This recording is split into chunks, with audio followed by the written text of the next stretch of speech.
Bonjour à tous, je suis content de vous retrouver pour cette nouvelle vidéo de l'atelier en box, la bûche Clara. Cette bûche à la passion, au citron vert et avec une pointe de fève tonka. On va attaquer tout de suite par la première recette, le crémeux passion. Pour cette recette, on va commencer par mettre la feuille de gélatine à tremper dans l'eau froide. On va mettre la purée de passion à chauffer avec la moitié du poids de sucre.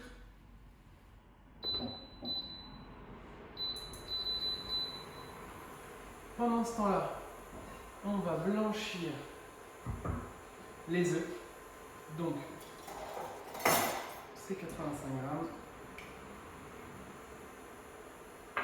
avec la moitié du poids de sucre.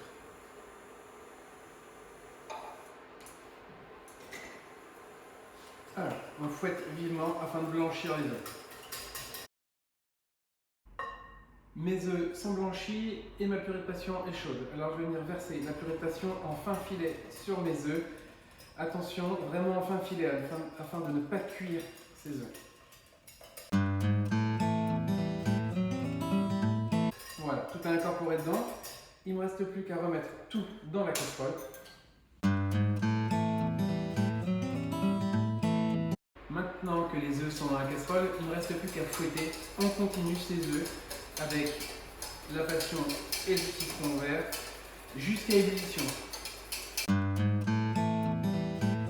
Mes œufs sont à ébullition. Mon mélange est épaissi, il ne me reste plus qu'à le débarrasser immédiatement dans le bol de départ afin qu'il ne continue pas à cuire et pourrait coller au fond de la casserole. Voilà, comme ceci.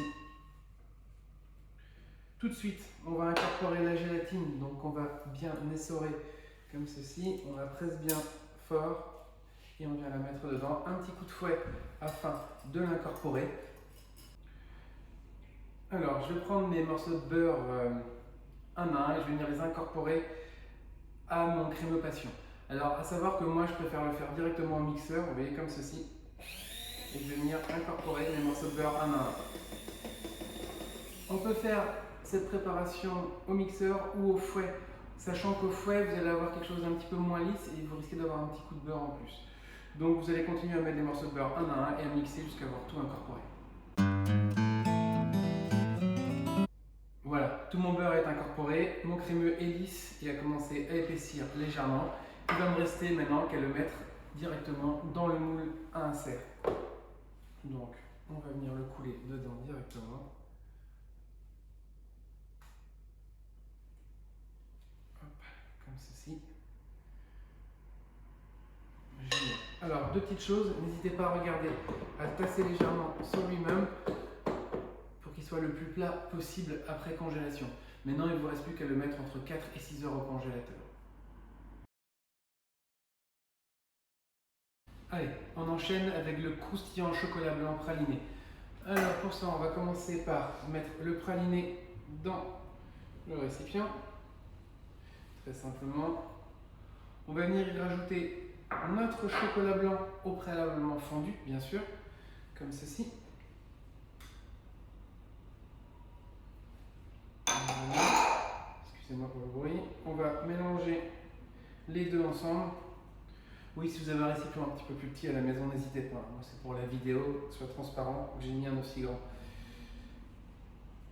Une fois que c'est bien mélangé, je viens y ajouter ma feuilletine, tout simplement. Et on remélange. Recette hyper simple, efficace. On va mettre de côté. Il ne me reste plus maintenant qu'à prendre mon moule avec mon insert crémeux passion. Je vais venir mettre ceci par-dessus, comme ceci en une fois, vous voyez. Avec ma spatule, je vais préétaler partout. Voilà. Et avec une petite spatule maintenant, coudée, je vais venir bien étaler ce croustillant partout. Ce qui est important, c'est qu'on essaye d'en avoir vraiment sur l'entièreté de la surface de l'insert. Et deuxièmement, qu'il soit le plus plat possible.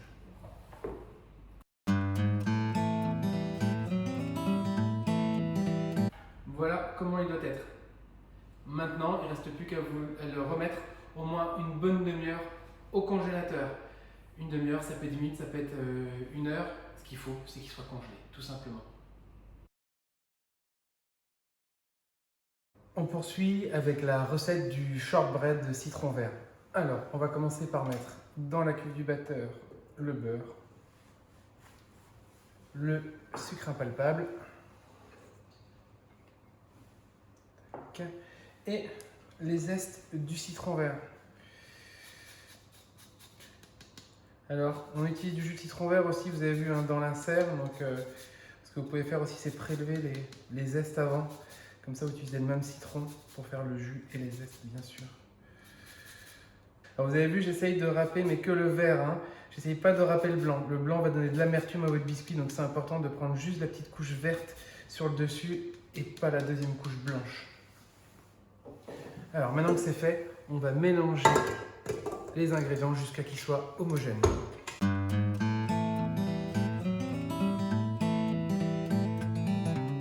Alors mon beurre, mon sucre et mes zestes sont homogènes, sont bien mélangés ensemble. Alors maintenant je vais ajouter la farine en une fois et je vais commencer à mélanger à toute petite vitesse histoire de ne pas en mettre partout.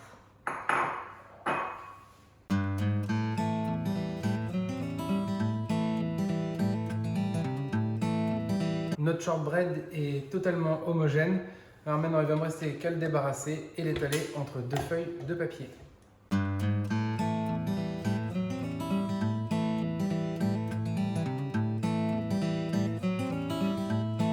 Alors, on va commencer par faire venir et par mettre, excusez-moi, le biscuit sur une première feuille de papier cuisson comme ceci.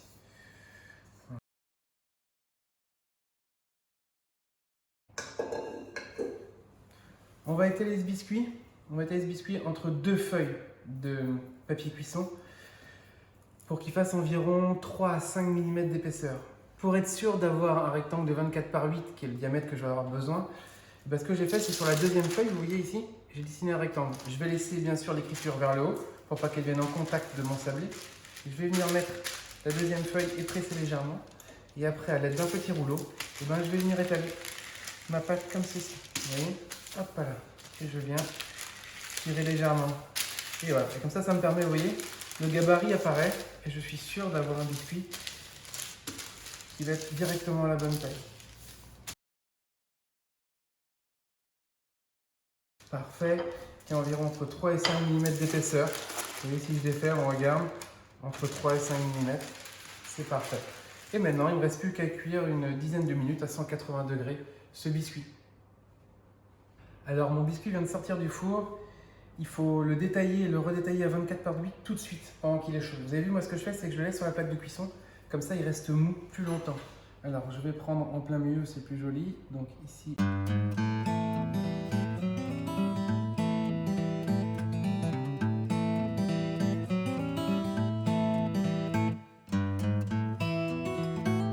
Mon biscuit est détaillé à 24 par 8. Il n'y a plus maintenant qu'à le laisser refroidir sur une grille jusqu'à qu'il durcisse complètement. La mousse ivoire fève tonka. Alors on va commencer par mettre la gélatine à tremper dans l'eau froide. Voilà, comme ceci. On va maintenant râper la fève tonka. Alors, si vous avez une petite fève, vous râpez la moitié. Si maintenant vous en avez une grosse que un tiers. Donc, on va la prendre et on va la râper au-dessus du lait de coco. Voilà, parfait. On va porter ce lait de coco à ébullition.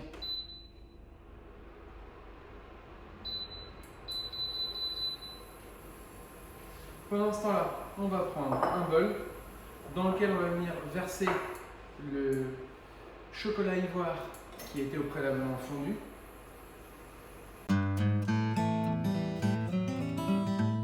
Alors mon lait de coco est chaud, vous avez vu, il est fumant. J'ai pas été jusqu'à l'ébullition parce que le lait de coco, l'ébullition peut virer, se décomposer légèrement. Par contre, il faut quand même que ce soit chaud pour que ça infuse. Si jamais vous avez peur que ça n'infuse pas assez, vous pouvez très bien laisser reposer le lait de coco une petite minute, le temps que la tonka infuse. Maintenant, une fois que c'est prêt, on va venir verser la moitié du lait de coco sur le chocolat ivoire. Maintenant, on le passe à travers une passette pour récupérer la fève tonka, parce qu'autrement, ça va continuer à infuser tout le temps et ça sera beaucoup trop fort. Comme ceci. Voilà. Et là, à l'aide d'une spatule dure, on va émulsionner notre ganache. Alors oui, quand notre chocolat est fondu et qu'on met de la crème chaude, on peut avoir des fois la petite problématique que ce qu'on appelle le beurre de cacao ressorte. Vous voyez, si vous regardez là, on a l'impression que ça ressort un peu. C'est pas grave, vous continuez à remuer et normalement ça va reprendre. Si jamais ça continue à ressortir et que ça ne reprend pas, alors c'est pas grave, ça va reprendre avec la deuxième partie du liquide chaud. Ce qu'on va faire, c'est que sur la deuxième partie du liquide chaud, on va venir y dissoudre notre feuille de gélatine, d'accord? Donc, je sors ma feuille de gélatine, je viens la mettre ici dans le liquide chaud. On peut remuer légèrement pour le dissoudre. Génial. Et on vient le passer sur le chocolat. Voilà, comme ceci. Et on remélange.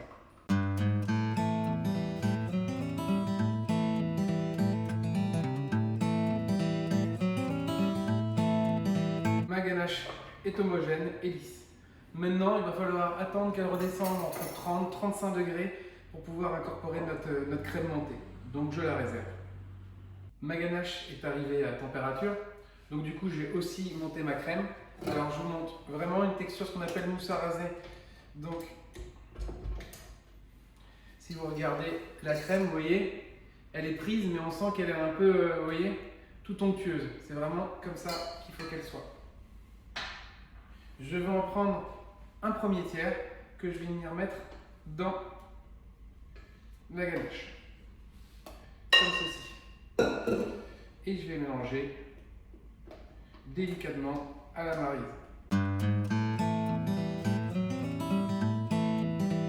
On peut mettre tout de suite un deuxième tiers, comme ceci, et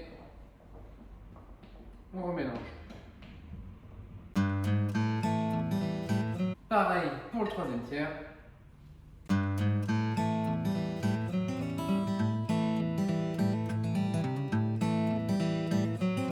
Voilà, ma mousse tonka est prête. Il ne reste plus qu'à la mettre en poche pour le dressage. Avant-dernière étape de la recette, le dressage. Alors, on va commencer par prendre notre poche de mousse tonka. D'accord, vous avez vu que j'ai coupé assez largement. Je vais venir la remplir aux 2 tiers, vous voyez, comme ceci. Donc, 2 tiers de mousse. Voilà. Parfait. On peut, si on a envie, venir un peu enduire les bords comme ceci.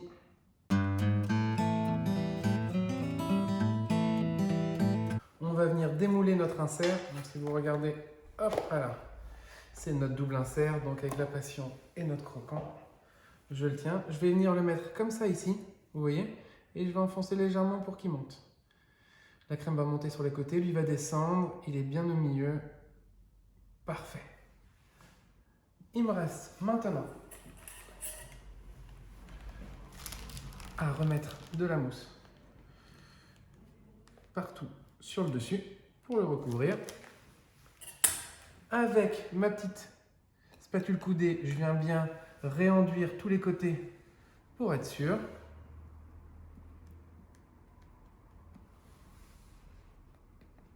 Voilà. Ici, je vais peut-être enlever juste le surplus de crème que j'ai mis en trop.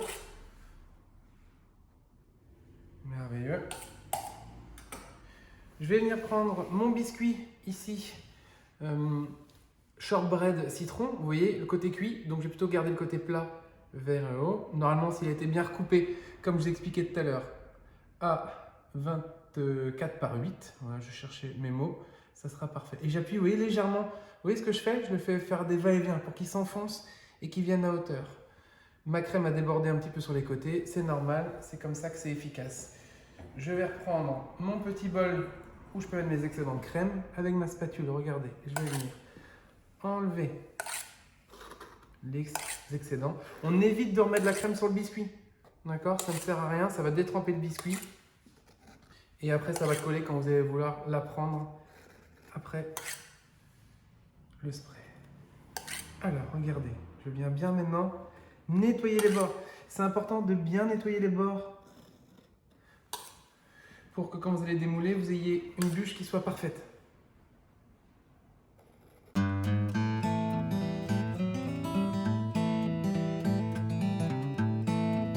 Allez, vous savez comment je suis perfectionniste, un petit dernier coup et c'est fini. Il ne reste plus maintenant qu'à la mettre 6 heures au congélateur. Vous embêtez pas, mettez-la à la nuit, ça sera bien. Et on se retrouve pour le spray velours. Alors, c'est parti pour le spray velours. Alors, comme vous pouvez le voir, j'ai mis mon spray velours à moitié dans de l'eau tiède, 35-40 degrés, pour qu'il tempère pendant 2 à 3 minutes. C'est important pour que le beurre de cacao réchauffe dedans. Une fois que c'est fait, on le sort, on l'essuie, et vous voyez, on va le secouer très très fort comme ceci. Vous pouvez le secouer pendant une bonne minute afin que le beurre de cacao et le gaz se mélangent bien. D'accord? Comme ceci. Moi, je l'ai déjà fait au préalable. Ici, maintenant, on va prendre la bûche. Vous voyez, on va la poser à plat sur la grille. On va mettre la main au milieu et on va tirer tout doucement comme une chaussette. Voilà, tout simplement. Hop. Et maintenant, il ne nous reste plus qu'à mettre le spray velours. Donc moi, je le remonte une dernière fois. Je vais mettre environ 20 cm et je vais venir mettre le spray. Vous voyez, comme ceci.